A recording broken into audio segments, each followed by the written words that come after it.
트럼프 미국 대통령이 김정은 북한 국무위원장을 만나고 싶다는 의사를 밝힌 가운데 푸틴 러시아 대통령과 최선희 북한 외무상을 만났습니다. 트럼프 대통령은 김 위원장과의 만남과 관련해 순방 연장 가능성까지 내비친 상황이어서 그 배경에 관심이 쏠리고 있는데요. 국제부 연결해서 자세한 내용 알아보겠습니다. 김지수 기자. 네, 최선희 북한 외무상은 현지 시간 27일 러시아 크렘린궁에서 푸틴 러시아 대통령을 만났습니다.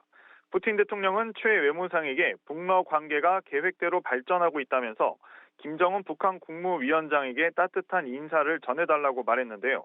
두 사람의 대화를 먼저 들어보겠습니다. Спасибо.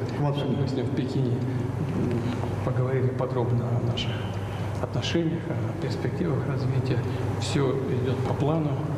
Самое нам очень нужно. 그때 따뜻한 만남을 가졌다는 거 전해 들었습니다. 네, 러시아 외무부는 앞서 진행된 세르게이 라브로프 외무장관과 최선희 외무상과의 회담에서 양국이 전 세계 긴장의 원인은 미국과 동맹의 공격적 행동 때문이라는데 같은 이해를 표명했다고 밝혔는데요. 다만 크렘린궁은 푸틴 대통령과 최선희 외무상의 대화 내용은 공개하지 않았습니다. 이 만남에서 트럼프 대통령이 방한을 앞두고 북미 정상회담 의향을 강하게 밝힌 데에 대한 북측의 입장을 전달하고 러시아의 의사를 물었을 가능성도 있습니다. 최선희 외무상은 러시아를 방문한 뒤 29일까지 벨라루스에서 열리는 유라시아 안보 국제회의에 참석할 예정입니다. 앞서 트럼프 미국 대통령은 북미 회담 의제로 처음으로 대북 제재를 거론하기도 했는데요. 미국 국방당국에선 북한이 아직 극초음속 미사일 개발을 완성하지 못하고 있다는 평가가 나왔습니다. 미국의 고위 국방당국자는 북한이 극초음속을 완성했다는 어떤 증거도 없다고 생각한다고 밝히면서 대륙간 탄도미사일 ICBM의 대기권 재진입 기술 확보에 대해서도 완전한 성능을 보여주지 못했다는 분석을 내놨습니다.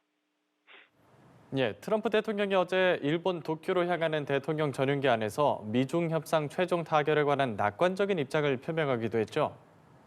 네, 그렇습니다. 트럼프 대통령과 중국 시진핑 주석은 에이펙 정상회의 참석을 계기로 오는 30일 한국 부산에서 6년여 만에 양자회담을 할 예정입니다. 이에 대해 트럼프 대통령은 미중 협상이 합의에 이를 것이라고 생각한다며 협상 최종 타결에 관한 낙관적인 입장을 표명했습니다.